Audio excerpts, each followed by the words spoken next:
Bonsoir à toutes et tous les variants et bienvenue dans ce 31e épisode du Café Multiverse où je vous retrouve ce soir avec mon compagnon de toujours Greg Dyser.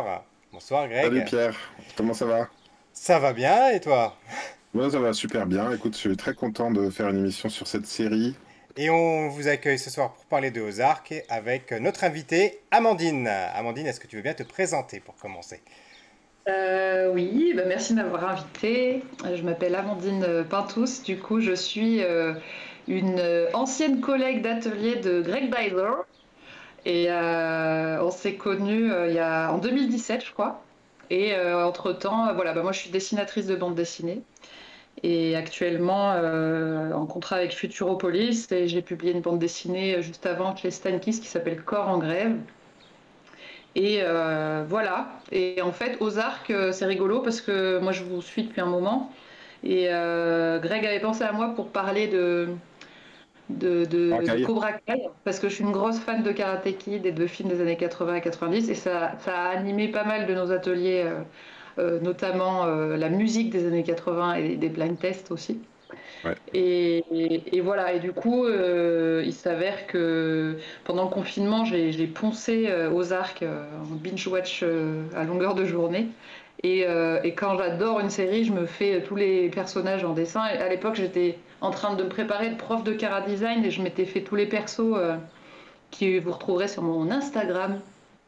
Dont on mettra le Voilà. lien dans la description de la vidéo. Et toi Greg Dyser, qui es tout, dis-nous tout. Écoute, moi je suis Greg Dyser. Moi aussi je suis dessinateur de BD. Et puis je fais aussi de la caricature. Et en ce moment donc je travaille sur mon projet. Et aussi je fais, on est au mois de mai, et je fais le Mermaid, donc le petit défi dessiné où on doit dessiner une sirène par jour. Il se trouve que ma BD que je prépare, le personnage principal à des accointances avec les sirènes, j'en dis pas trop, mais voilà. Et donc j'ai dessiné mon personnage dans des situations depuis 21 jours déjà maintenant, enfin demain ça fera 21. Et voilà, vous pouvez retrouver ça sur mon Instagram aussi. Très bien, Et on toi, mettra le lien dans la description. et toi Pierre, alors présente-toi un En petit ce qui me peu. concerne, je suis pas du tout dessinateur, je fais que des bonhommes bâtons, voilà. Par contre, dans la vraie vie, donc, je suis responsable de la communication numérique pour une collectivité locale et dans une vie précédente, vers d'autres horizons, j'étais responsable des invités pour le festival Japan Expo et Comic Con Paris. Voilà, voilà.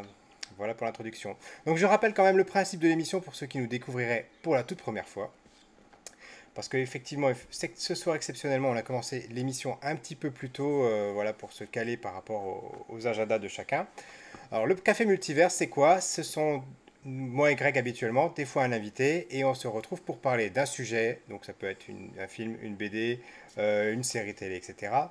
Mais surtout, on ne sait pas les uns et les autres ce que nous en avons pensé. Nous allons découvrir en direct les réactions de chacun. Dans une première partie de l'émission, on va essayer de ne pas vous divulgacher l'histoire. On va essayer de rester dans les clous, ce qui va être difficile parce que Ozark, il y a quand même 4 saisons et c'est une série qui est terminée.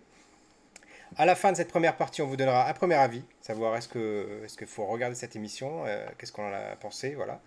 Et dans une deuxième partie, si vous n'avez pas peur des spoilers ou si vous avez vu la série, vous pouvez rester avec nous et là on va rentrer dans les détails, on va vous dire précisément ce qu'on a pensé des personnages, de leur évolution et surtout de cette fin de série. Voilà. D'ailleurs, ce sera le moment pour venir discuter avec nous dans les commentaires et nous dire ce que vous avez pensé aussi. A Tout à fait, priori, n'hésitez pas. ceux qui sont mordus de cette série, a priori, ils ont fait comme nous, ils ont regardé tout très très vite. Et J'imagine, donc, j'imagine. si je comprends bien, aujourd'hui, on n'est pas au 31e épisode du Café Multiverse, on est au premier épisode de l'apéro Multiverse, hein, c'est ça? Oui, c'est ça, c'est l'apéro. Là, on est à 19h15, c'est l'heure de l'apéro. Voilà. Allez. Alors, Autant, Amandine, on autant. commence par toi avec la question habituelle qui est celle du casting. Les Ouais, personnages, qu'est-ce que tu as pensé, toi, de, de tous ces personnages? Il y a beaucoup de personnages dans cette série, hein. ouais, il y en a vraiment beaucoup. J'ai aimé le fait qu'il y avait des visages pas attendus dans ce type de rôle. Ne serait-ce que, bah, c'est vrai qu'il y a ce côté famille bien pensante américaine. On touche vraiment à quelque chose, bah, comme toutes les séries, on tourne autour d'une famille auquel on s'attache et puis on a quand même une maman qui a un certain âge, on a un couple un peu défaillant, des enfants adolescents. Et je trouve que toutes les physionomies qui sont choisies sont des physiques un peu atypiques dans ce genre de rôle, en fait. Euh, Marty, alors ça va être difficile parce qu'il faut pas que je spoil. Ça reste quand même un mec, ça pourrait être Tintin, quoi. Il a une tête un peu passe-partout. On l'imaginerait pas du tout dans le rôle de quelqu'un qui va devoir gérer des choses aussi compliquées. Et puis sa femme également, quoi. Sa femme, elle fait vraiment. Elle est passée à côté de sa carrière quand il y a ses enfants qui sont arrivés et elle fait vraiment limite dépressive. Enfin, on s'attend pas à voir, d'autant plus aujourd'hui dans un casting américain où on parle beaucoup de ça, du fait que les femmes, elles ne peuvent pas avoir de rôle à partir d'un certain âge et elle le remplit amplement, quoi. Et là c'est effectivement, c'est complètement l'inverse. Elle fait son âge et je vais dire qu'elle le fait bien. C'est pas caricatural, c'est pas caricatural quoi. On se dit, voilà, c'est Moi, j'ai juste, envie c'est d'être très Wendy juste. Bird quelque part, quoi. Et je me dis, elle, plus elle avance dans la série et plus je la trouve sexy et sûre d'elle et elle a des bras pas fins. En fait, c'est con, hein, mais ça fait partie des trucs que moi je bloquais sur ses bras et je me disais, voilà, elle est pas nickel chrome, mais elle sait bien s'habiller, elle est classe, quoi. Mm. Et je trouve que c'est une belle femme qui a son âge et qui bouleverse un peu les codes, quoi, de ce que peut être une femme qui a un rôle aussi important dans une série, quoi. C'est ça. Mm. Et c'est pas que son cas à elle, hein, parce qu'il y a aussi Lisa Emery qui joue Darlene Snell, donc Laura Linney qui joue Wendy Bird dont on parlait à l'instant. Il y a des femmes il y a aussi Janet McTeer qui joue Ellen Pierce. C'est tous des rôles féminins de femmes importantes. Oui. C'est vraiment pas des femmes objets qui viennent faire la potiche. On a un casting très varié de tous les âges et c'est assez plaisant. Et à la fois je trouve qu'ils sont tous excellents. Il y a pas un acteur, y compris les enfants, hein, Skylar Garnett, quand il démarre Jonah Bird, il est petit, hein, il est jeune, il finit. Bon, il est censé s'être passé un an dans la série, et il en a pris 4 ou 5 durant la prod, mais quand tu compares d'ailleurs entre la première saison et la deuxième, il y a plein de personnages qui lui disent ah bah t'as drôlement grandi. Oui, oui. Bah, il a 20 ans maintenant. Mais en tout cas, je trouve qu'ils ont choisi un casting avec pas forcément que des visages connus. Jason Bateman, c'était probablement celui que je connaissais le mieux. Euh, mais ils arrivent à camper un casting de Monsieur Tout le Monde. Ça sent pas la grosse prod hollywoodienne. On se dit que c'est vraiment des personnages qu'on pourrait croiser au détour d'une rue. C'est les voisins, quoi. Enfin, les gens que tu croises. Ça fait Alors, pas par contre, casting de belle gueule, quoi. peut-être que Pierre, tu voudras parler, mais la famille Langmore, pour le coup, j'ai pas envie de les croiser, quoi. Ils ont tous des têtes pas possibles, quoi. Oui, c'est vraiment Ils les ont les bien rednecks bien fait. américains typiques, hein. Là, Oh, ils ont on est des vraiment gueules dedans, hein. incroyables. Alors, Greg, Mm. toi qui ne le fais si bien, est-ce que tu peux nous redire le pitch de la série, s'il te plaît, pour ceux qui ne la connaîtraient Ouais. pas encore? Donc Jason Bateman, il joue Marty Bird, dans le pilote, on le présente comme un comptable, une sorte de super comptable qui a l'air de tellement savoir bien faire son métier que il peut ouvrir les paradis fiscaux, il peut tout ouvrir, mais bon, on sent qu'il est pas très, enfin, sa femme l'aime plus. J'avais complètement oublié, j'ai tout revu la série et dans le pilote, il s'imagine qu'il va voir une prostituée, par exemple. Il y a des scènes au début comme ça où tu sens qu'il est vraiment pas très heureux dans sa vie, et puis il a des perspectives d'avenir avec son collègue. Comptable, on sent qu'il y va pas facilement. Et là, il se passe un gros truc, c'est que son collègue, enfin, il se retrouve avec son collègue tard dans la nuit avec une réunion avec un de ses clients, dont on comprend vite que c'est un mec qui fait partie du cartel mexicain, d'un cartel mexicain de la drogue. Et en gros, son collègue se fait buter devant ses yeux, sa compagne aussi, d'autres qui ont piqué de l'argent aussi, un père et son fils. C'est fait avec une froideur glaçante. Limite, tu t'attendrais presque à. Enfin, ça ressemble presque à une fin de série, quoi. On se dit, bon, bah ça y est, ils sont tous morts. Et sauf que lui, son collègue lui avait parlé de. Il a passé un week-end dans les Ozarks, donc une région bord de lac. Et il dit, voilà, c'est une sorte. c'est la plage, mais au bord du lac, quoi. C'est une sorte de paradis sur Terre. Et lui, il a le déclic comme ça au moment où il va se faire tuer. Il dit non, non, attendez, parce que j'ai un super plan pour vous blanchir tout l'argent que vous voulez par million. C'est dans les Ozarks, c'est une région, il n'y a personne qui soupçonnerait qu'on peut aller faire des affaires là-bas. Faites-moi confiance, moi je vais tout faire pour ça. Donc il sauve sa vie sur un coup de poker. Et tu te dis, bon, bah, très bien, donc il embarque, il a même pas 24 heures pour embarquer sa bagnole, ses gosses, sa femme, qui en plus, le trompe, et puis, enfin bref, ils partent tous les quatre alors que leur famille est un peu déjà à moitié détruite. Personne ne comprend rien, tout le monde lui en veut. Et il se dit, bon, je vais aller blanchir de l'argent dans les Ozarks, je vais acheter des entreprises. Mais ce qu'il ne sait pas, c'est qu'il débarque dans une région qui est elle-même complètement vérolée par des familles complètement dysfonctionnelles, du truandisme, la mafia du... Alors, je sais plus d'où ils viennent, bon bref, les Cosgrove, enfin tout est vérolé et puis en fait eux ils sont censés arriver comme ça et déjà limite ils ont un objectif complètement impossible, c'est blanchir un premier million pour le cartel mexicain, mais en fait en face bah, il y a tous ceux qui ont leur propre réseau de drogue et tout, les rednecks du coin, les Snells et tout, et en fait ils doivent progresser en fait toute la question est de savoir qu'est-ce qu'ils sont obligés de faire pour se sauver la vie, mais qu'est-ce que ça provoque aussi autour d'eux, et ça va jusqu'à provoquer des disparitions parce que voilà ils Et sont on peut entre pas tous les cartels quoi. s'empêcher, quand on connaît la série, en fait, de faire le parallèle avec Breaking Bad, en fait. Qui Oui est c'est un ça. autre point de vue, parce que dans Breaking Bad, en fait, c'est lui qui fabrique la drogue, et ensuite il monte dans les échelons de fabricant, il devient vendeur, etc. Et à la fin, il est quasiment chef du cartel, enfin, Mhm. un peu comme ça. Et là, c'est un autre point de vue, c'est le point de vue du blanchiment d'argent, et on peut pas s'empêcher donc de faire ce parallèle entre ces deux séries. Tout à fait, tout à fait. Et jusqu'où ça va, quoi? À quel moment Et eux, en fait, c'est ça. Je pense que c'est toute la dynamique de cette série, c'est qu'ils sont toujours le cul entre deux chaises, un peu. C'est-à-dire que eux ne font que du blanchiment d'argent, mais ils le font avec des acteurs de réseaux tellement affreux, avec des règlements de compte et tout, et à quel moment, en fait, ça dérape, et puis comment ils vivent avec ça sur la conscience, quoi.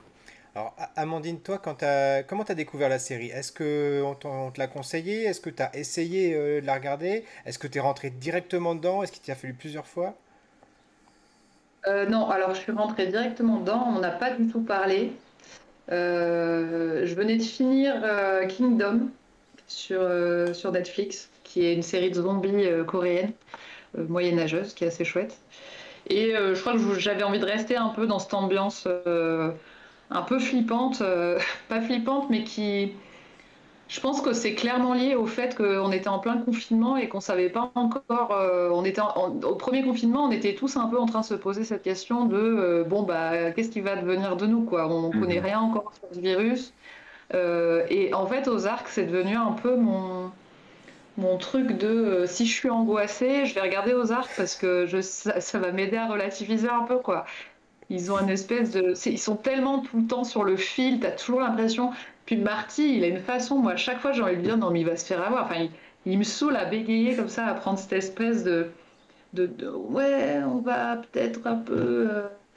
On va faire ça, mais il a une façon de tourner les choses, de tourner un peu autour du pot, de dire non, mais calmez-vous. Et moi, en fait, je le verrai arriver, je dis non, mais c'est bon, j'en ai marre de tes trucs. À chaque fois, tu me fais le coup. Et ça passe à chaque fois. Et la tension, elle est comme ça, elle est toujours super tenue tout le long. Et Et je crois qu'en fait, ça me permettait de relativiser sur la situation mondiale alors, du moment. c'est amusant que tu dises ça parce que moi, je l'ai vécu vraiment de la façon opposée à toi. Ah bon. C'est-à-dire que la série, je l'avais regardée pareil, dans la même période, je crois, début du début Covid. Et je l'ai trouvé tellement sombre que j'ai même pas réussi à aller au bout de la première saison, alors que je devais pas être loin pourtant de la Ah fin, oui. mais je l'ai trouvé tellement sombre, dépressive, que c'était trop pour moi. C'était pas acceptable. Enfin, je pouvais pas endurer ça. J'étais trop dans l'empathie par rapport au personnage. Je veux pas dire que je me reconnaissais dans la famille parce que j'avais pas les mêmes soucis qu'eux, mais ça paraissait tellement plausible que ça en était insupportable pour moi. Et c'est Greg donc qui m'a dit, mais devrais insister. Vas-y, je te laisse Greg dire toi qu'est-ce que comment t'as découvert cette série et puis comment tu me l'as recommandé ensuite. Oui, bah alors moi honnêtement je ne sais plus. Je suppose que Netflix me l'a proposé parce que j'avais dû démarrer entre-temps. Moi j'avais Breaking Bad, j'avais pas regardé sur Netflix, mais ça fait partie des choses que j'ai ajoutées, même si je les ai en DVD. Et du coup, Better Call Saul, ça m'a été proposé. Donc je suppose que par voie de conséquence, Ozark m'a été proposé aussi. Je crois que moi c'est dès le pilote, j'avais dû regarder le pilote une première fois et puis c'était déjà très dur en fait, hein, dès le pilote, tout ce qui se passe. Mais ensuite, quand je me suis un peu plongé dedans, oui, c'est un peu comme Amandine, ça fait partie des séries. Enfin, je suis un peu entre les deux, entre vous deux, dans le sens où je regarde des épisodes et ça me met très très en tension. Et mine de rien, t'es stressé hein, quand tu regardes cette série-là. Mais il y a quand même une narration qui fait comme tu dis, comme dans Breaking Bad, où finalement il va faire des actes de plus en plus répréhensibles pour faire marcher son business. Là, il y a un côté, bon, alors l'urgence, c'est, voilà, il faut blanchir 1 million pendant 3 jours. Ah ok, je vais acheter tel tripot, et puis du coup, je vais faire virer le directeur de la boîte à striptease, et puis en fait, à la fin, enfin, à la fin de l'épisode ou au début de l'épisode suivant, le mec de la boîte à striptease qui a lâché le poste, qui a revendu le truc, est retrouvé noyé devant chez eux. Enfin, tu vois, mince, c'est déjà un spoiler, mais c'est la première saison. Allez, je m'autorise. Mais bref, c'est pour vous dire que en fait, chaque comment dire, plan financier qu'il arrive à mettre en place provoque des réactions dans la mafia locale, chez une famille qui a son propre trafic et Oui, tout. c'est vraiment Et l'effet papillon. À chaque fois qu'il se passe c'est quelque ça. chose dans la série, il y a une conséquence qui arrive derrière, qui est parfois complètement inattendue et Oui. qui peut même venir de l'extérieur parce que évidemment ce qui va se passer c'est que même si bon, je vais pas trop spoiler en disant ça, je pense que vous pouvez l'imaginer, mais il y a les fédéraux qui vont s'en mêler. Donc Mhm. il va être coincé entre le cartel pour qui il bosse, les rednecks locaux, les Mhm. fédéraux, les problèmes avec sa famille, les problèmes avec d'autres personnes locaux, avec des politiques, et ça va s'enchaîner comme ça, et ça va faire monter la sauce au fur et à mesure des Mhm. saisons.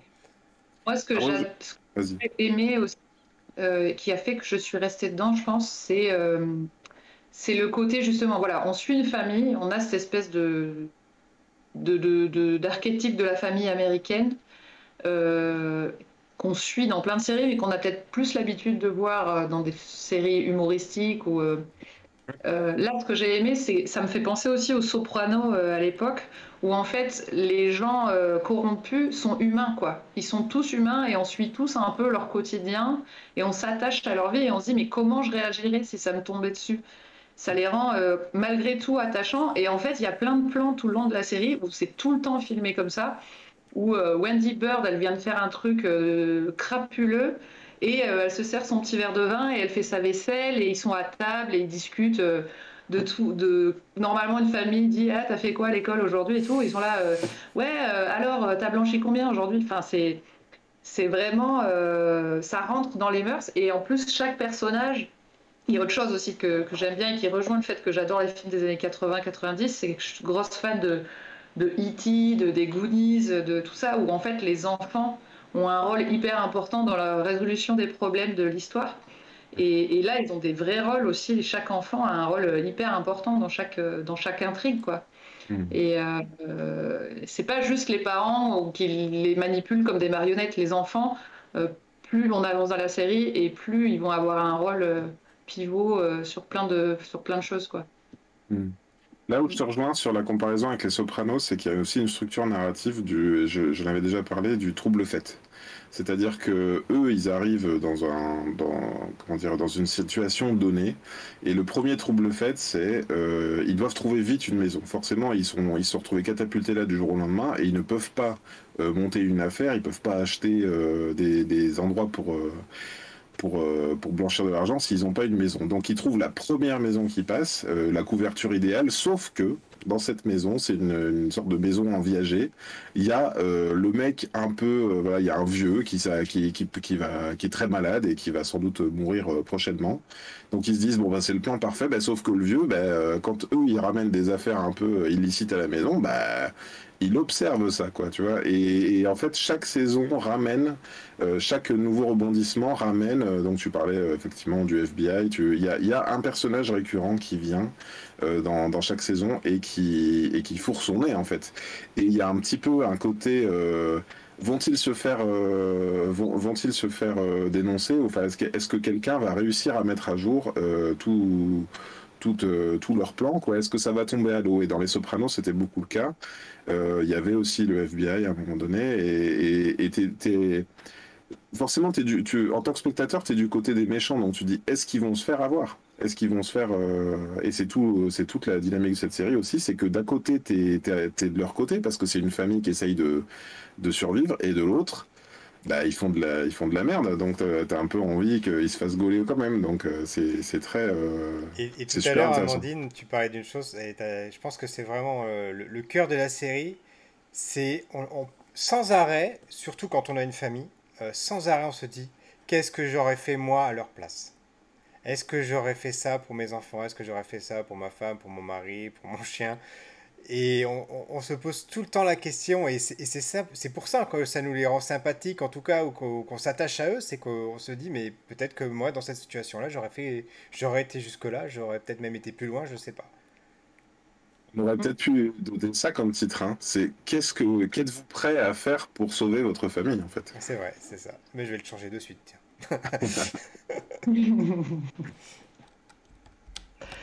Eh ben, j'avoue que j'ai assez tôt quand même dans l'histoire, j'ai cessé de m'identifier parce que je crois que ça fait longtemps que je serais allé me dénoncer. Je sais pas, j'aurais fait quelque chose. Même si c'est vrai Ouais, que là, ouais. quand tu joues avec le cartel, bah, tu te dis, ouais, tu peux pas te faire dénoncer sans que toute ta famille elle se fasse buter. Et puis c'est ça, ils sont constamment en train de... Ils sont menacés de mort. Ils sont menacés de mort en permanence. Et surtout, comment tu fais, et t'as raison, j'aime bien la comparaison avec la sitcom que tu disais, c'est vrai que ça pourrait être une famille de sitcom tout à fait classique, avec les deux parents, les deux enfants qui se chamaillent et tout. Mais là, c'est comment tu fais pour maintenir, pour maintenir le secret, les enfants sont pas au courant. Qu'est-ce qu'on vient foutre dans cette région? On était très heureux à Chicago. Pourquoi du jour au lendemain on est parti dans ce trou pourri voilà. C'est ça. Et Et il y a un autre personnage dans la série dont on parle pas forcément, dont on n'a pas encore parlé, c'est la musique. La musique, c'est un personnage à part entière de cette série, je trouve. ah ouais, c'est marrant, j'ai pas forcément percuté ça. C'est quoi qui te fait dire ça? Bah, c'est-à-dire que on est l'observateur, et à chaque fois qu'il y a quelque chose qui se passe, la musique, elle est là pour vous rappeler la tension, etc. Et pour moi, c'est vraiment une part importante de cette série, quoi. C'est Greg qui me l'avait fait remarquer la dernière fois, et j'avais dit non, non, on en parlera dans l'émission, on en parlera dans l'émission. Pour te la décrire un petit peu, Amandine, si tu t'en rappelles pas, la musique, en fait, elle est pas très orchestrée. Il y a juste un thème de piano qui est lié à un personnage, celui de Ben dans la saison 3. Tout le reste de la musique, c'est une sorte d'ambiance sonore avec comme des bruits de tuyaux, tu vois, des trucs comme ça. Ah ouais, Et c'est il y a marrant, moi, ça me revient pas. très peu de musique et c'est vrai on est enfin moi effectivement on pourrait presque faire une analyse. Alors là je suis pas allé si loin, mais il y a à des moments donnés quand certaines décisions sont prises, il y a des thèmes qui reviennent comme ça et qui te mettent juste un gros coup de pression et tu sens que tu sais quand il peut y avoir un personnage qui veut dire bah voilà si on arrive à faire ça et ça et ça tout va bien aller et puis t'as tu vois, un truc vraiment bien. Tu sais que ça va déraper à ce moment-là. Voilà, tu te dis, Ouais, ouais. vont-ils y arriver? Hmm. Tu voulais ajouter quelque chose, Amandine, je crois, tout à l'heure, non? Non, non, non, pas du tout. En fait, je pense que si je n'ai pas du tout noté la musique, c'est peut-être justement parce que c'est pas de la vraie musique. Tout simplement, si tu me dis que c'est juste des bruits. J'ai vraiment l'impression qu'il y a un espèce de truc comme ça, hyper silencieux, hyper... qui va en fait avec ce cadre qui est complètement dissonant avec ce qui s'y passe, parce que c'est un peu idyllique, c'est grand étendu, vaste, ces grands lacs qui sont toujours en bateau. t'as l'impression que c'est parfait en fait. Tout ce qui est même la famille Langmore, et ils vivent dans un cadre idyllique. En fait, ils sont dans leur espèce de caravane pourrie, mais il, il y a un moment où, justement où ils se demandent s'ils veulent pas faire une piscine. Ils disent mais pourquoi tu veux faire une piscine? On a déjà un lac génial à côté. En fait, ça va avec ce truc. Il y a vraiment un gros décalage et je pense que c'est très bien choisi. Alors, Ça aurait je pu être dans suis une amusé, on banlieue est quand même à la pourrie, un 25, ghetto, on mais est à la dans un endroit. 25e minute, pardon. On est à la 25 Attends. e minute de l'émission et on n'a toujours pas parlé de Ruth Langmore, qui est quand même Ouais, incroyable. l'un des personnages phares de la série, donc qui est aussi la star de... comment c'était déjà là. On a fait l'émission dessus, je me souviens plus. Inventing Anna. Inventing Anna, Elle a, voilà. elle a- elle a eu un, je sais plus si c'est un Oscar ou un. Le Elle a Golden eu des Globe, ouais. prix pour Ozark d'ailleurs, oui, oui. Mm. Ouais, ouais, Et elle est absolument incroyable dans cette série. Elle ouais, ouais, est... ouais, c'est clair. Et Elle moi je doit, trouve que... c'est Pardon, vas-y On va Greg. parler. pour ceux qui la connaissent pas, donc elle est jouée par Julia Garner. Un petit bout de femme d'1m50. Enfin, en tout cas, elle a l'air de faire vraiment 1m40, 1m50 à l'écran. Mais elle a un caractère de cinglé. D'ailleurs, j'ai regardé récemment sa remise du Golden Globe, hein, où elle dit qu'elle est pas du tout comme ça dans la vraie vie et que cette série, elle est en train de changer sa vie parce que ça la transforme. En fait, ce personnage, elle a réussi à l'incarner d'une manière assez folle. Elle est devenue un même Internet pendant la 4e saison aussi. Et effectivement, elle a un énorme caractère. Elle joue. Enfin, moi, j'ai regardé en VO. Je sais pas comment c'est fait en VF, mais elle a un gros mot sur deux en fait. C'est pareil en Et puis VF. surtout, La VF est très bonne.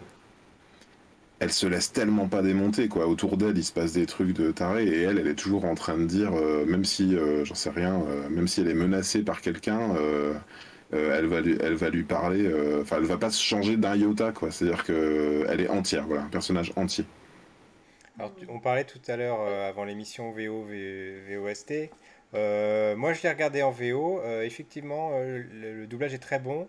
Ah, en Euh, VF, au- du coup. En VF, pardon. Le doublage est très bon. J'étais un petit peu au début perturbé par la voix du personnage de Marty.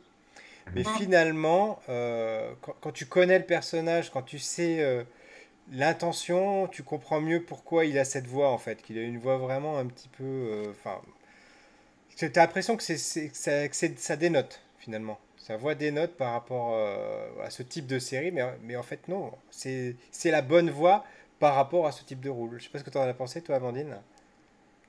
Oui, ben ça rejoint un petit peu ce que je disais tout à l'heure sur Marty, qui est vraiment ce personnage un peu où tout gravite autour de lui, mais qui lui est assez neutre et une voix un peu fluette, presque pas très impressionnante, quoi. C'est ça. Et, et Ruth, oui, non, mais enfin, alors moi je l'appelle Ruth parce que dans la version française, il l'appelle Ruth. C'est horrible. Enfin, je crois que ça se dit Ruth normalement. Ouf, ouais. Et Langmo. ça me fait penser d'ailleurs à Baby Ruth dans Les Goonies. Mais bon, bref.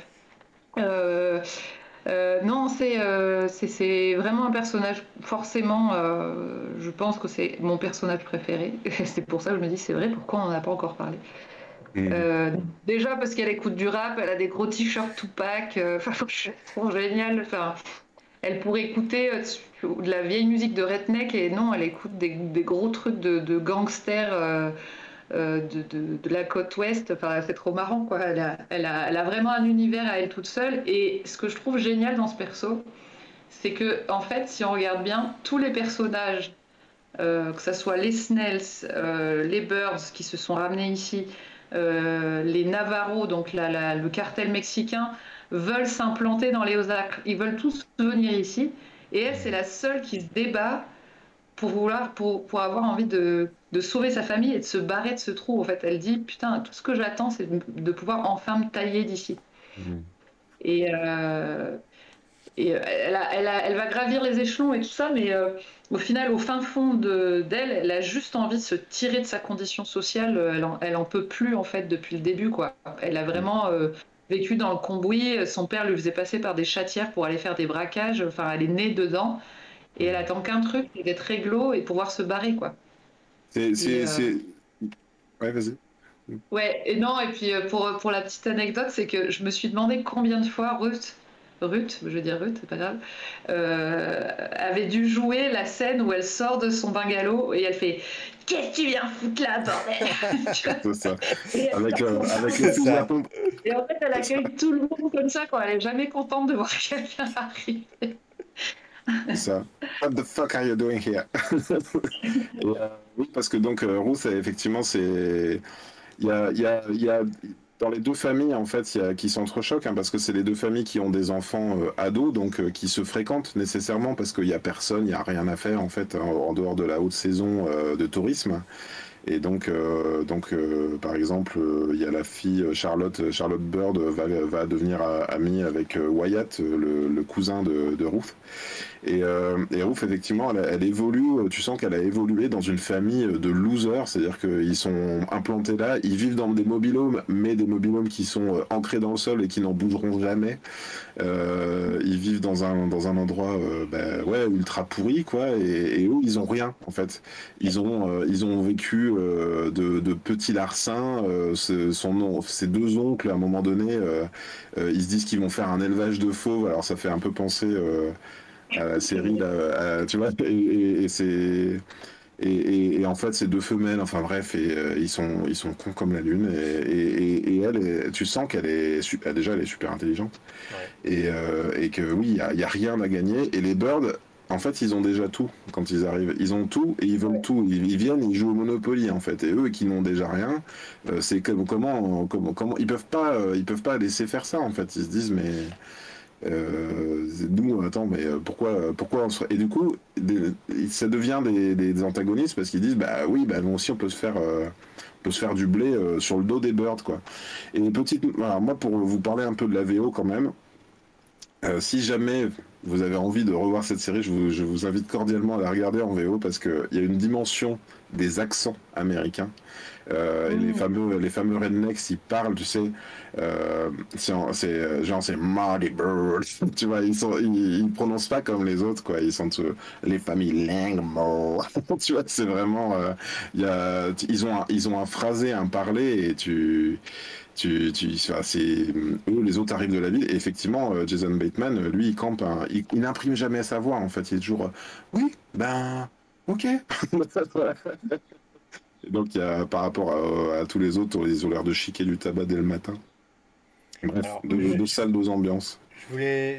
j'aime pas trop le dire forcément de cette façon-là parce que ça fait un petit peu féminisme washing en le disant, mais pour moi, c'est là une série féministe, Ozark au final. Parce que les personnages féminins Ouais, bah, sont c'est très marrant, forts et je j'allais dirais le même dire. plus qu'ils supplantent les personnages masculins en avançant dans la série, hein. Complètement. Bah, en fait, si on regarde bien dans chaque famille, c'est une femme qui va avoir le, le, le, Le dernier mot. le rôle le plus important, quoi. Ouais. Je n'ai pas encore la partie, je peux faire Ah, ouais, ouais. attention à ce que vous dites. Bon, alors justement, juste avant d'y passer, c'est le Sur la moment, je pense que chacun a compris, de donner votre avis. Honneur aux dames, Amandine, faut-il regarder Ozark? Bah oui, c'est un peu.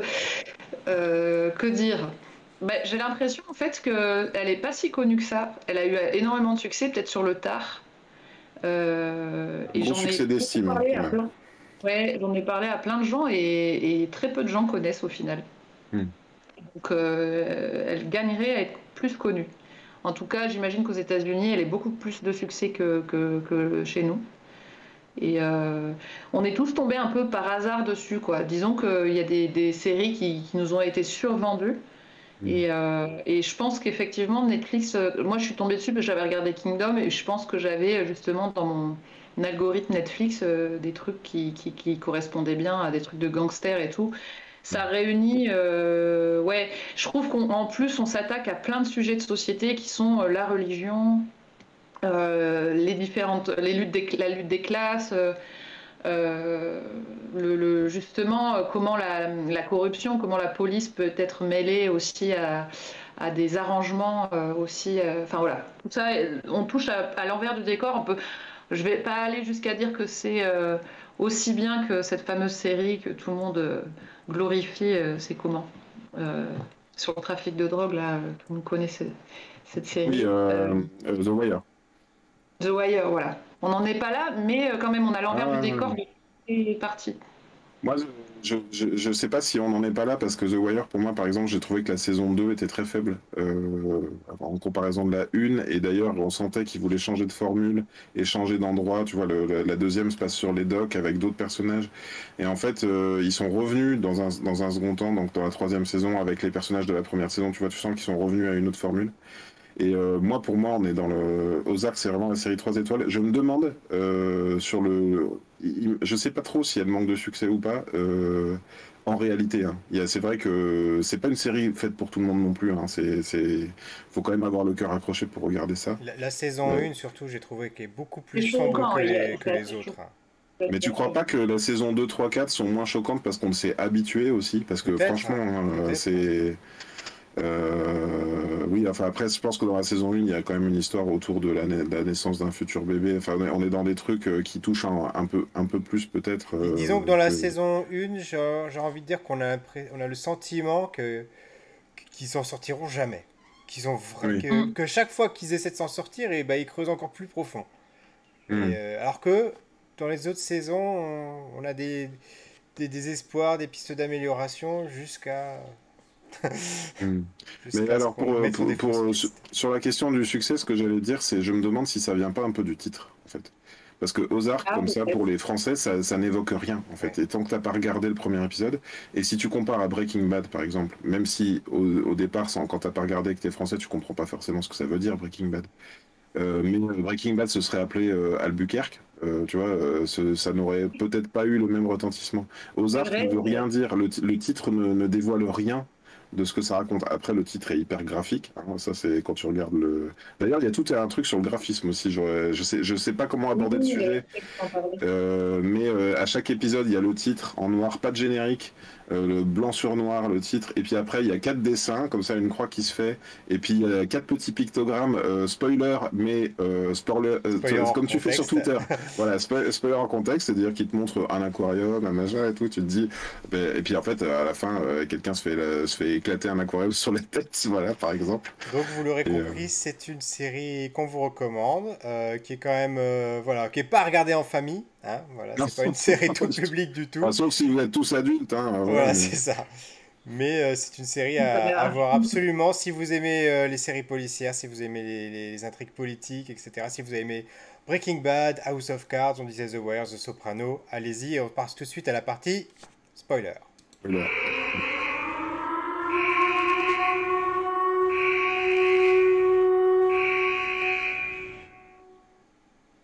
Bon, ce Si vous début de aimez, saison 4, là, c'était quoi? et si vous aimez les familles dysfonctionnelles, j'allais dire Oui, aussi. ah bon, oui, si on aime Regardez, Non, j'allais dire, regardez Ozark. si vous avez envie de vous lancer dans le grand banditisme en famille, le vous grand pouvez. banditisme. Alors, ça, tu sais, en même temps, tu sais, dans Breaking Bad, il y a, alors, c'est un peu faux et tout, mais ils te montrent un peu comment ils font de la drogue. Là, il y a personne qui t'explique comment réellement blanchir de l'argent, tu vois. T'es pas, Oui, c'est enfin, moi, survolé, oui. personnellement, niveau comptable, je me sens pas meilleur à la fin. Je sais juste qu'il fait des trucs que moi, je n'aurais pas su faire, par exemple. Hmm. C'est rigolo parce que vraiment très rapidement, j'ai eu un échange avec un papa de l'école de ma fille dernièrement, dont le boulot est de justement traquer les gens qui peuvent blanchir de l'argent ou faire du terrorisme numérique. Et je lui ai dit, tiens, je suis curieuse de savoir si tu as déjà vu la saison, la série Ozark, quoi. Et j'ai senti qu'il n'avait pas trop envie d'en parler. Tu vois, c'est quand même hyper délicat comme sujet, quoi. Et ça arrive, ouais, ils arrivent à coincer des gens, c'est ouf de se dire qu'il y a des gens dont c'est le boulot. Bon, Et Pardon, ouais, Pierre, donc, oui, je disais, c'est parti spoiler. Est-ce qu'on commence par la fin comme habituellement? je sais pas, non. Cette fin ou pas? Ou on regarde la fin pour la fin? Ou on commence par la fin?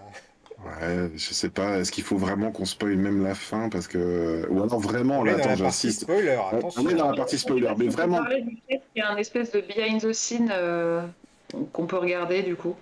Hmm. Oui, c'est vrai qu'après le dernier épisode, il y a un épisode making of qui arrive comme une forme de respiration. Moi, je pense que j'aurais pas dû le regarder tout de suite après. Amandine, tu me disais que toi, tu étais contente de l'avoir vu juste après. Ouais, ben justement, en fait, après avoir été en tension pendant 3 ans, tu vois, en général, quand je regarde un film flippant, je sais que je vais pas dormir tout de suite. Du coup, ce que j'aime bien, c'est aller lire des infos sur les acteurs, sur le réalisateur, sur comment ils ont choisi, qui sont les scénaristes. Enfin, j'aime bien les décortiquer un petit peu la série. Et là, on me l'a offert sur un plateau. J'étais super contente de le voir du coup. Alors moi, j'ai été en tension pendant 4 mois seulement. Voilà, j'ai eu cette chance. Voilà, donc j'ai pas Parce que vécu la série de la même façon que vous. J'ai pu voir tout à la suite jusqu'à la deuxième partie de saison 4 là, sur laquelle j'ai dû attendre un mois, mais j'ai quasiment vu tout de façon enchaînée, quoi. Et de mon ça côté, se de mon côté, j'ai dévore regardé. facilement. Ouais. De mon côté, j'ai regardé chaque saison au moment de sa sortie. Et il y a eu donc le fameux coup de la saison 4 en deux parties. J'ai regardé la première partie de la saison 4. La deuxième partie était annoncée pas très longtemps après. Et du coup, entre deux, j'ai re-binge-watché toute la série.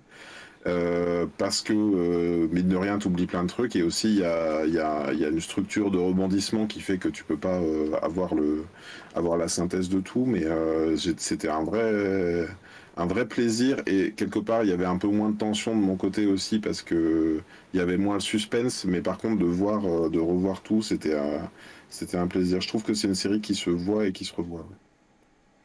Et du coup, est-ce que tu as vu des choses, des indices dans les saisons précédentes qui sont révélés plus tard, ou bien est-ce que finalement non, il n'y a pas ce genre de mécanisme dans la série?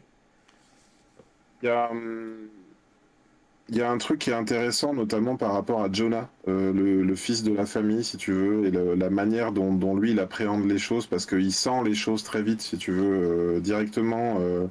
Jonah, c'est un personnage qui ressent le besoin, avec cette tension familiale et ces trucs qu'on ne lui dit pas, de se lier à d'autres adultes. D'abord, il le fait avec Buddy, le voisin, hein, celui qui habite dans la maison. Après, il le fait avec beaucoup d'adultes différents, même jusqu'avec Darlene, hein, finalement, à un moment donné. Et ce qu'on sent quand même, je trouve que c'est celui qui a le plus gros arc narratif au fil de la saison. Dans le sens où finalement Marty Bird, il reste un peu fidèle à lui-même tout au long de la saison. Il lutte contre ce qui est en train de se passer tout en priorisant pour sa famille. Et puis l'autre quand même qui a une grosse évolution, c'est Wendy Bird.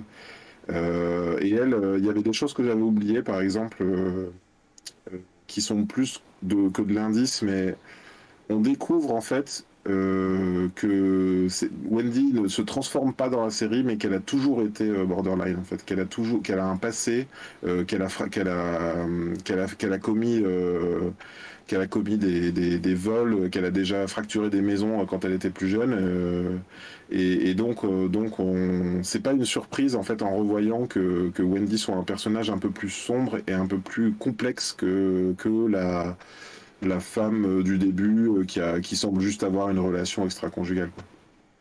Ouais, c'est ça qui est très intéressant, hein, c'est que au début, on se dit on va rentrer dans le mécanisme classique avec le mari qui fait des conneries, la femme qui veut l'en empêcher pour la famille, etc. Et puis finalement, pas du tout. C'est l'inverse pratiquement qui se passe. C'est elle qui prend le plus de risques, c'est elle qui prend les choses en main. Et comme tu dis, En fait, finalement, elle prend goût, c'est ça qui est fou. C'est oui, qu'en fait, elle y prend goût. mais Elle veut toujours plus, Wendy Bird. et c'est son passé dans la politique en fait qui se révèle, c'est-à-dire qu'elle était là-dedans, elle y avait goûté, elle savait ce que c'était et elle en voulait plus, elle voulait y revenir et ses ambitions qu'elle avait dû abandonner à cause de sa famille, il se réveille et elle redevient celle qu'elle a toujours rêvé d'être. Mm. Et tout le long, en fait, au final, ce qui motive quand même Wendy Bird, bon, certes, elle est carriériste, mais elle est motivée par le fait de rester unie avec sa famille, en tout cas ses enfants. Et, euh, et tout le monde, alors Greg, je vois que tu n'es pas tout à fait d'accord, Ouais, moi mais je suis pas d'accord non elle est tout plus. le temps en train de... Ah d'accord, bah, en tout cas c'est ce qu'elle dit, c'est C'est pas ce qu'elle dit. forcément Ouais. ce qu'elle fait. C'est ce qu'elle dit, voilà. Mais oui, oui, c'est vrai, vous avez raison. Mais pour ce qui est de Marty, il est complètement les pieds et mains liés depuis le début, il veut impressionner sa femme qui est en train de qui dès le début de la série le trompe avec un avocat et il y a plein de moments où il pourrait lâcher l'affaire, se rendre aux flics, faire en sorte de se tirer d'affaire et il décide de faire autre chose de plus dangereux pour impressionner sa femme, quoi. Et en Mm. fait, tous les deux souhaitent garder leur famille, mais pas pour les mêmes raisons. Je pense que Oui. Marty, sincèrement, il aime sa femme, il aime sa famille, il veut. qu'elle reste unie. Voilà, c'est la figure paternelle type. Voilà. Et Wendy, elle, la famille, c'est juste un outil. C'est juste un outil pour assouvir ses ambitions, en fait. C'est ça qui, à un moment donné où Wendy, ça prend le dessus, en fait, son envie de gagner. Parce que c'est ça qui lui dit, lui, il veut s'en sortir, et elle veut gagner.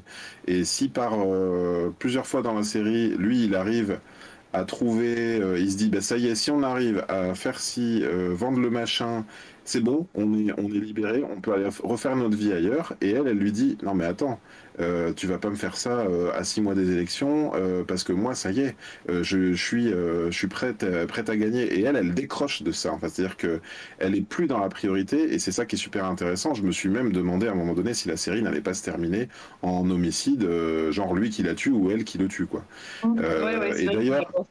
Ouais. j'ai noté, à un moment donné, quand j'ai revu la série, j'ai noté une réplique de Wendy, parce qu'elle dit, il y a quelqu'un qui lui dit, non mais on peut pas faire ça. Elle dit à Wendy, non mais vous vous rendez compte, à cause de nous, il y a des gens qui vont mourir, ou à cause de nous, il y a des gens qui vont tout perdre, je ne sais plus. Et elle lui dit comme ça, mais en plus, Wendy, elle joue, tu sais, elle est politique en fait, elle est dans la série, elle joue avec un grand sourire comme ça, et elle dit un truc affreux, vraiment, elle arrive à faire ça, et elle dit, enterrer le mal et empiler du bien sur du bien. C'est-à-dire que pour elle, tous les calculs sont bons et tu peux avoir des cadavres qui jonchent ton jardin, c'est pas grave, du moment que au final, tu arrives à faire plus de bien que le bal que tu as provoqué. Mais sauf que même ça, c'est une posture en fait. Je sais, Amandine, tu m'avais posé la question, je te laisse peut-être la reposer. À un moment, j'ai pas voulu te répondre justement pour garder un peu la. Tu m'avais demandé, c'est qui pour toi le pire personnage Ah oui, dans oui. la série?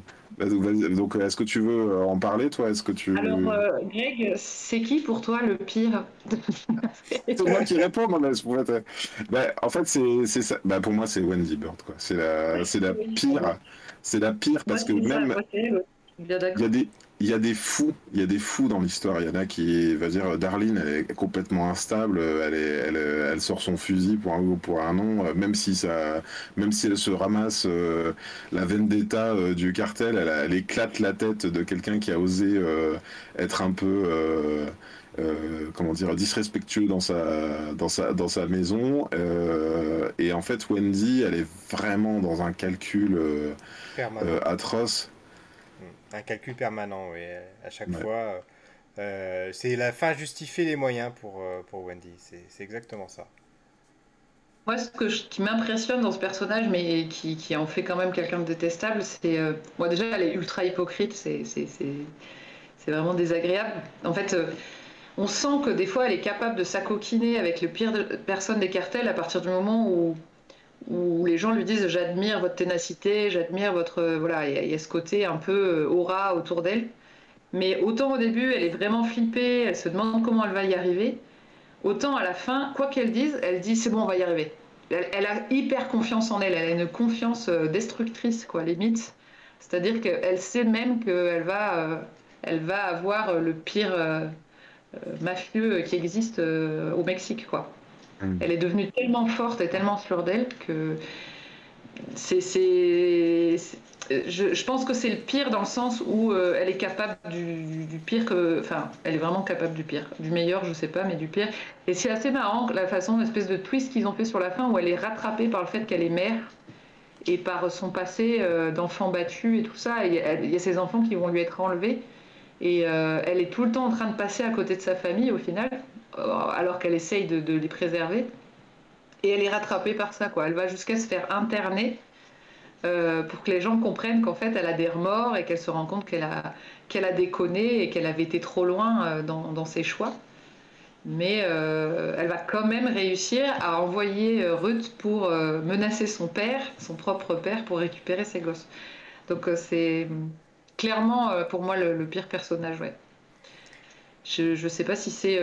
Je pense à d'autres persos, mais Oui, oui, il y a le fils, non, le neveu du chef du cartel. Lui, il est terrible, mais c'est ouais. le salaud froid classique, j'ai envie de dire. Celui-ci, Barbie, ouais. c'est Il est plus il- attendu, quoi. voilà, il est Mm. attendu, on sait qu'il est capable de toutes les bassesses pour arriver à ses fins. Alors qu'elle, effectivement, c'est du calcul. Elle utilise tout le monde, elle utilise sa famille. Et moi, j'arrive pas à lui en vouloir, hein. C'est dingue, hein. J'arrive Mm. pas à avoir un avis négatif sur elle. Et pour moi, la fin, c'est une happy end, hein. C'est pas la happy end sur laquelle on pourrait s'attendre, mais la fin, pour moi, Mm. c'est une happy end. Parce que chacun a trouvé sa place, son équilibre, et a accepté la Dans cette situation, famille. a embrassé la situation dans laquelle ils étaient, et l'a accepté, et a accepté ce nouveau chemin, cette nouvelle voie, même cette autoroute qui s'offre à eux désormais, quoi. Qui nous La a fin pas est très été choquante. vendue. Ouais, La fin est très choquante et j'évoquais le Monopoly tout à l'heure. J'ai même pas fait, j'y avais pas pensé avant, mais c'est un peu ça quoi. En fait, c'est ça. ils viennent, ils jouent au Monopoly. À la fin, ils ont Ils ont tout tout gagné. raflé. Il y a eu tu sais, au début de saison 4 il y a eu un foreshadowing, c'est peut-être ça dont tu voulais parler tout à l'heure. Ça commence par un crash de voiture. Ouais. Oui. Tu démarres la saison en te disant, ben même, ils ont l'air d'être tout souriants et tout. Tu te dis que même s'ils s'en sortent, ils vont peut-être être juste tués dans un accident de voiture tous les quatre. Oui, c'est ça, c'est terrible. La saison 4 qui est en deux parties, la première moitié ne résout pas ce truc. C'est-à-dire que l'accident n'a toujours pas eu lieu. Et tu te demandes bien quand est-ce qu'il va quand il va intervenir. Et tu parlais de l'internement tout à l'heure, Amandine, et il intervient juste après qu'elle sorte quelque part. Moi, je pense qu'elle se fait interner. C'est encore une machination de plus, hein, et à la fin, la famille est à nouveau unie, tous les quatre, et ben, tellement unie que, en fait, ben, à la fin, les deux enfants sont comme eux, c'est-à-dire que tout le monde est mort, tout le monde, ils ont réussi, et l'OFBI leur mange dans la main, ils ont réussi enfin le cartel leur mange dans la main aussi, et puis bah, ils Et ont puis tout gagné, ils sont oui, comme tu intégrés en dis, c'est une happy politique, end. ils deviennent les Kennedy, deviennent les Clinton, et voilà. Et quelle Ouais. horreur, quoi. Quelle horreur. Et en fait, c'est ça, je pense que maintenant, si je revoyais la saison, je la reverrais comme la saison, enfin, la série, pardon, si je revoyais les quatre saisons, je la verrais comme une série où tout se passe mal et quelque part, tu te dis, je crois qu'à chaque fois où ils seraient menacés de mort, je dirais, mais purée, là, on est passé à ça que tout le monde s'en sorte, sauf eux, quoi. Mais ouais, c'est très très difficile à regarder. Comme tu dis, c'est une happy end narrativement parlant, dans le sens où si tu la regardes sous le spectre de comment on arrive à survivre à des menaces quotidiennes tout en restant unis, bah oui, ils y sont arrivés à la fin. Mais Unis et vivants. ça passe par la Ils fin. ont tout fait pour deux, quoi. Mm. Et toi, la fin, Amandine, qu'est-ce que tu en as pensé? Euh, je suis un peu déçue pour eux, pour Rose quand même. Mm, mm. Euh, je crois que ça a été un gros dilemme sur qu'est-ce qu'on fait avec Rose. Ils avaient même Euh, envisagé un spin-off, hein. J'ai lu qu'ils avaient envisagé un spin-off avec elle, mais bon, du coup, la question ne se pose plus, hein. La question est vite ouais. répondue. Il n'y en aura pas. Alors c'est marrant, est-ce que je peux vous donner un peu mon avis sur la fin Mais de bien la fin de sûr. la série? Mais bien sûr, tu es là pour ça. Tu voulais ajouter quelque chose, Amandine? Non, non, non, Non. pas Elle est spécialement. encore choquée sous Ouais, le choc de la fin, là. Je sens que... c'est ça. Pour moi, Ouais, c'est pas que ça. Ouais, il y a une espèce comme tu le dis, d'amertume quelque part sur le fait qu'ils aient réussi. T'es content que ça s'arrête. Tu dis ça y est, ils sont tirés d'affaire. Mais, euh, mais c'est des pourritures depuis le début, donc en même temps, c'est une merde, c'est pas juste quoi. Ça laisse presque un arrière-goût de. On a pertinemment conscience que c'est une réalité et qu'il y a d'autres familles qui doivent leur ressembler qui existent quoi dans ce monde. Mm. sauf que oui, c'est ça. En plus, c'est des familles. Ils ont l'air d'être anti-armes à feu. Tu vois, alors que les Langmore, ils ont tous des fusils. Donc au début, c'est non, non, mais va pas traîner avec eux. Ça a l'air d'être des grosses racailles. Tu vois, et effectivement, au début, ils leur jettent un animal mort dans le jardin, les Langmore. Tu vois, et tu te dis, eux, c'est la famille un peu. La bonne famille, voilà, la bonne famille. J'ai même pas besoin de rajouter des qualificatifs. Et en fait, bah, grosso modo, il y a un Snell qui meurt chaque saison. Il y a comment il s'appelle?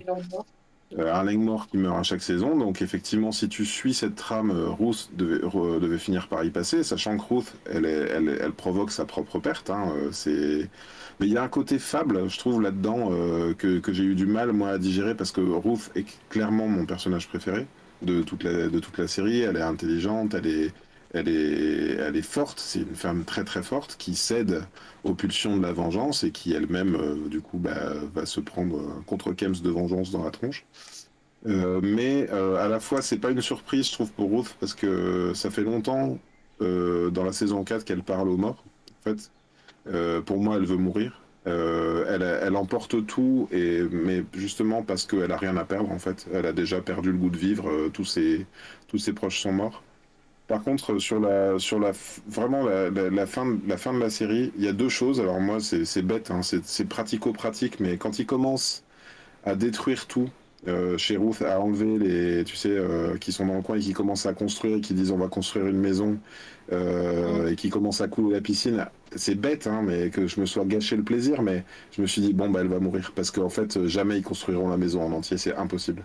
Il y aura pas de happy end de Ruth à ce moment-là. Je me suis dit ils vont pas tout détériorer dans cet endroit-là, ils vont pas aller jusqu'au bout, donc ça veut dire que ça n'ira pas à son terme. Et,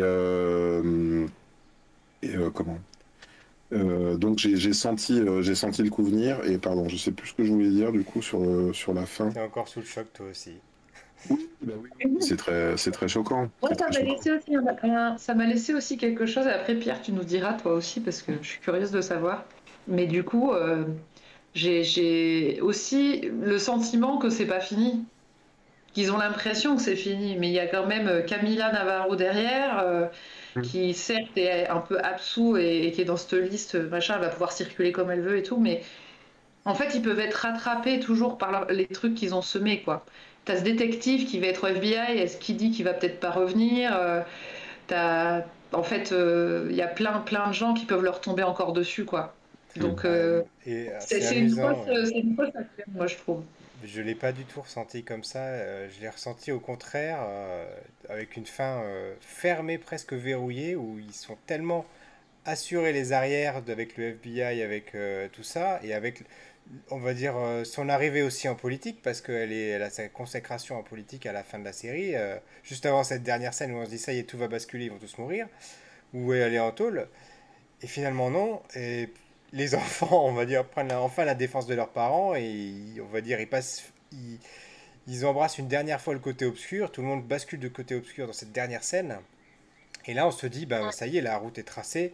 Elle va peut-être devenir la prochaine présidente des États-Unis. Enfin, moi, je le vois comme ça. Pour moi, cette fin, c'est ça. Mm. Cette fin, elle est tellement verrouillée que c'est House of Cards la suite. C'est pas Mm. Ouais, c'est Zark ce que 2. j'avais. Voilà. Ouais, c'est un Et sauvegarde, mais tous les coups bas sont permis, quoi. Voilà, bien mm. Jusqu'au sûr. jour où. Hmm. c'est ça que j'allais ajouter sur cette fin. Ma déception à moi, c'est que le dernier trouble fait, c'est un détective privé qui a été engagé pour enquêter sur la disparition d'Hélène Pierce, l'ancienne avocate de Omar Navarro, et puis de fil en aiguille, tout au long de la saison, il découvre bah, que le frère de Wendy a disparu et qu'il est sans doute mort, et puis il retrouve les preuves qui montrent qu'il a été sans doute abattu. Donc en fait, ils déroulent tout le film et eux, leur dernière carte à jouer vis-à-vis de ce personnage-là, c'est bon bah il a été éjecté de la police à cause d'une affaire de drogue, il consommait de la drogue dans les pièces à conviction. Eh ben on va lui redonner un poste. Est-ce qu'il va l'accepter, est-ce qu'il va pas l'accepter? Donc au début, on pense qu'il l'accepte. Et puis la toute fin, l'espèce on se dit, ils s'en sont tirés, ils ont réussi à, ils s'assoient même sur le fait que Ruth va mourir, tant pis, eh ben, ils font rien et ils acceptent quoi, c'est horrible. D'ailleurs, est-ce que Ah ouais, les enfants sont même pas au courant à ce moment-là, donc peut-être qu'ils, ça les ferait réagir, mais bref. Et donc ce détective privé revient à la fin et il dit, j'aurais pu accepter ce poste, mais vraiment, je vous avais trop dans la tête, j'arrivais pas.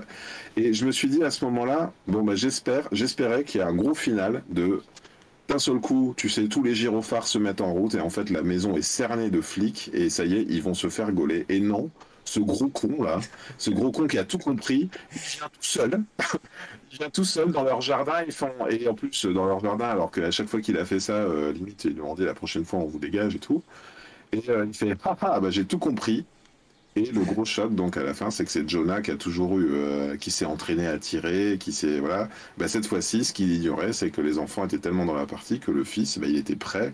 Cette fois-ci, voilà, la famille était à nouveau unie, et donc le dernier plan, c'est le coup de fusil en off, hein, on l'entend juste, et le dernier témoin, celui qui savait tout, se fait tuer. Mais putain, mais appelle les flics, je sais pas, fais Il quelque a péché chose. par arrogance, c'est tout.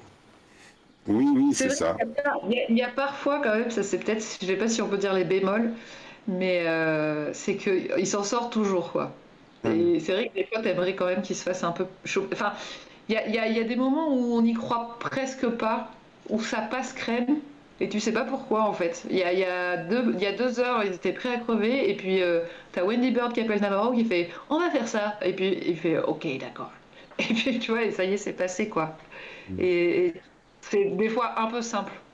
C'est pour ça Scénaristiquement, c'est que pas c'est pour ça que je comparais ça à une fable, et notamment le petit making of à la fin a fini de me confirmer ça quand ils disent bah tu sais un peu c'est une sorte de David rat des champs où il faut qu'il y en ait un qui meurt à la fin, tu vois. Bah là, quand ils disent bah Ruth devait mourir parce que c'était la dernière, et pour qu'ils aient gagné eux, ils pouvaient pas laisser une Langmore mort en vie. Hmm. Et ben, pour moi, oui, à ce moment-là, on n'est plus dans le scénario à rebondissement logique. On est aussi, bah, il fallait que ça se termine comme ça, quoi.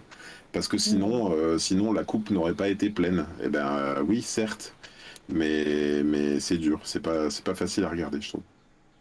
Donc, au risque de Mm. vous choquer, effectivement, moi, la fin ne m'a pas choqué, moi.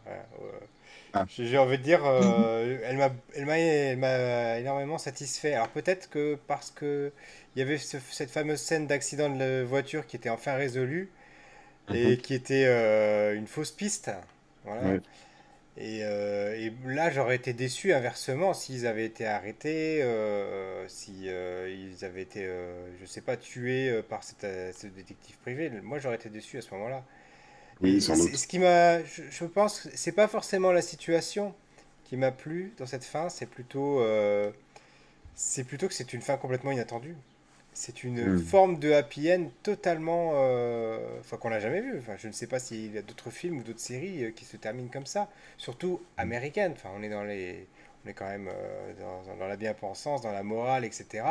Et là, la Mm. morale, c'est tous les coups sont permis et tant que vous gagnez, voilà, vous pouvez jouer.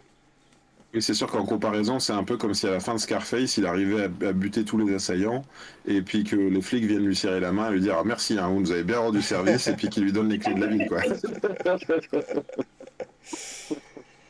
Voilà, est-ce que vous avez quelque chose à rajouter avant que l'on passe aux recommandations de la semaine ou est-ce qu'on a fait le tour du lac aux Arcs?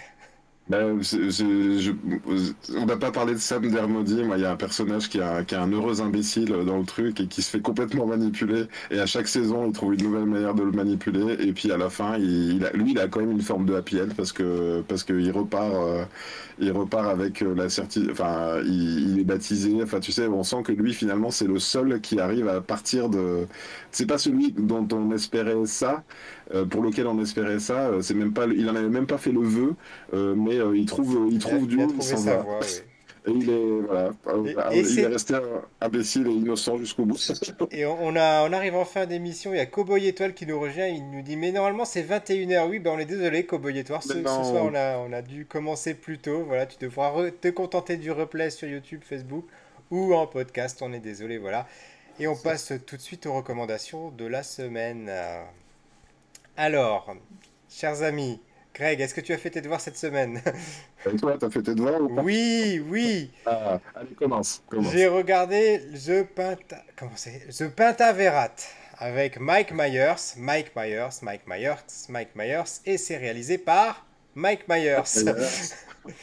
Donc, si vous aimez Mike Myers, donc aka Austin Powers, ou bien qu'on l'a vu également dans Once World, je vous le recommande. C'est une sorte de film parodique sur les sociétés secrètes, les complots. Mais là-dedans, en fait, tout est vrai ou presque, hein. Pas le coup de la Terre plate, mais ça se moque énormément du complotisme. Alors je m'attendais à quelque chose un petit peu à la façon du film avec Caprio, on a fait l'émission dessus. Don't Look Up, voilà. Oui. Mhm. Mais finalement, non, c'est beaucoup plus délirant et finalement c'est tellement délirant que le côté sérieux, le côté anti-complotisme, il est plus assez fort et parfois on est perdu. D'ailleurs, la fin est un petit peu délirante. Ça se termine Euh, en une saison ou c'est appelé à avoir une suite? non, non, c'est une seule saison, c'est une série unique. De mémoire, c'est 8 ou 10 épisodes, et c'est des épisodes assez courts, hein. Peut-être, il me semble, Mhm. le premier est peut-être un peu plus long que les autres, mais c'est des épisodes assez courts. Ça s'enchaîne très vite. Alors après, effectivement, si vous aimez pas l'humour de Mike Myers, c'est assez pipi caca quand même, voilà. Mais il brise aussi le quatrième mur régulièrement. Donc voilà, c'est assez drôle. Si vous aimez le personnage, si vous avez envie de rigoler 5 minutes, allez-y. De toute façon, c'est simple. Si vous regardez le pilote, le premier épisode, et que vous n'accrochez pas, arrêtez tout de suite. Vous n'irez pas plus loin. Si vous accrochez, J'ai bah, allez jusqu'au bout. j'ai suivi ton conseil, moi, parce que tu m'en avais parlé la semaine dernière, et j'ai regardé le pilote et j'ai regardé un bout du deuxième. Alors voilà, pour l'instant, je suis arrêté là-dessus et je sais pas si je vais continuer. Il y a des petits trucs qui m'ont fait rire quand tu dis briser le quatrième mur, où il y a une partie de l'action qui se déroule au Canada et il y a un vieux journaliste qui dit mais c'est dingue, c'est vrai qu'on est tous flous au Canada. Et en fait, effectivement, l'image n'est pas pareille. Et quand ils passent la frontière vers les États-Unis, d'un seul coup, ils sont super nets, alors qu'avant, ils ont l'air de sortir d'une VHS dans les années 90. C'est assez rigolo. Après, voilà, c'est ce que, comme tu dis, hein, c'est une société secrète. Il dit, enfin, dans le pitch, il dit, sauf que nous, on est gentils. Voilà, on n'est pas, on est là pour faire le bien. J'ai beaucoup de mal, moi, personnellement, avec les films où il y a un acteur qui a un tel melon qui joue tous les personnages. Tu vois, j'ai un peu du mal à comprendre ça, un peu comme dans les films où il y avait Eddie Murphy C'est ou clair. comment il s'appelle, celui qui joue dans Bad Boys, là, Martin Lawrence, je crois, un truc comme ça. Voilà, moi, ça a l'air d'être, il se fait son kiff et tout, et du coup, il joue 20 personnages et il y a trois personnages secondaires joués par trois acteurs différents. Je sais pas, j'ai du mal à comprendre. Alors peut-être qu'il faudrait que j'aille jusqu'au bout pour juger vraiment. Et je dirais pour Mais finir écoute, sur le Pentaverate, c'est que c'est vraiment c'est une série bon globalement qui est pas mémorable, mais qui a des scènes cultes et c'est ça qui est dingue. C'est un petit peu à l'image des autres productions de Mike Myers. Tout le monde se souvient de la scène de Wayne's World où ils sont dans la voiture en train d'écouter Bohemian Rhapsody et de headbanger à fond là. Enfin, c'est une scène culte et ça c'est la force de Mike Myers, c'est d'arriver à faire des scènes cultes dans des films qui sont pratiquement des navets quand même, faut le dire. hmm. À toi, Greg. Recommandation de la semaine. Écoute, moi j'avais, je sais plus si je vais recommander le tome un, mais cette semaine j'ai acheté le tome 2 de Elle qui vient de sortir. Est-ce que ça apparaît Oui, oui, dans on le voit l'écran? bien. Oui, c'est ça. Voilà. Il se trouve que j'avais acheté le tome un au moment où je cherchais un petit peu comment dire, un style graphique ou voilà, je me demandais à quoi pouvait ressembler mon projet de BD et il se trouve que ben, on est exactement, nous, la BD qu'on va sortir est exactement dans ce format. L'autrice donc s'appelle Aveline Stockart. Est-ce qu'on voit là? Ouais, ouais, ouais, on voit. Voilà, elle fait preuve enfin, c'est très joli graphiquement. Sans doute que je ne suis pas tout à fait la cible. Voilà, on est dans un truc un petit peu ado, mais en tout cas, voilà, moi, c'est le genre de graphisme qui m'attire. Je trouve ça super moderne. Et puis, voilà, je le recommande pour les ados. Alors là, je suppose qu'il n'y a pas beaucoup d'ados qui vont venir voir l'émission sur Ozark, Plutôt des quarantenaires mais, ici. mais voilà, si vous voulez faire plaisir, si dans votre famille il y a des ados et que vous voulez leur offrir un. C'est en gros l'histoire, donc ça s'appelle Elle Au pluriel. au pluriel parce qu'on a un personnage qui s'appelle Ellie, donc en anglais, elle, qui change de couleur de cheveux. En fait, son personnage change de couleur de cheveux à chaque fois qu'elle change de personnalité. Et dans le tome 2, donc à la fin du tome 1, c'est ce qui se passait. Il y avait une personnalité cachée avec des cheveux bleus et c'est celle qui fait que des saletés. Donc voilà, c'est comment elle revient alors que c'est la personnalité méchante qui a pris le dessus sur les autres. D'accord, d'accord. Et toi, Amandine, qu'est-ce que tu aurais à nous recommander en série, en film, en bouquin, en BD? Oula. Euh, bah, je j'ai pas préparé, je vous avoue. Et ces derniers temps, je n'ai pas regardé grand-chose. Mm. Qu'est-ce que j'aurais regardé à Ton vous dernier coup de proposer? cœur, est-ce que tu as quelque chose qui t'aurait marqué dans l'année Non, écoulée? j'ai pensé à un truc par rapport à Ozark, mais du coup, tant pis, c'est un peu tard. Mais je trouvais, il y a un truc que j'ai trouvé très chouette, c'est le parallèle avec la chanson The Man Who Sold the World, qu'on entend dès le début, Mhm. qui est parfaitement en accord avec tout le ton de la série, en fait. Mais voilà. Non, qu'est-ce que je peux vous dire? Mince, je coince, je sais pas. Eh C'est pas ben, grave. c'est Désolée. pas grave, on invitera tout le monde à écouter David Bowie. Puis bah, tu peux peut-être parler de ta BD du coup qui est Oui, sortie et de tiens, la BD très qui va bonne idée. Ouais, alors c'est une BD qui est une BD de docu-fiction sur le mouvement des Gilets jaunes. J'étais pas spécialement connaisseuse de ce qui s'y passait. En tout cas, comme tout le monde, j'ai suivi ça de loin et j'avais un hélicoptère au-dessus de ma maison tous les samedis.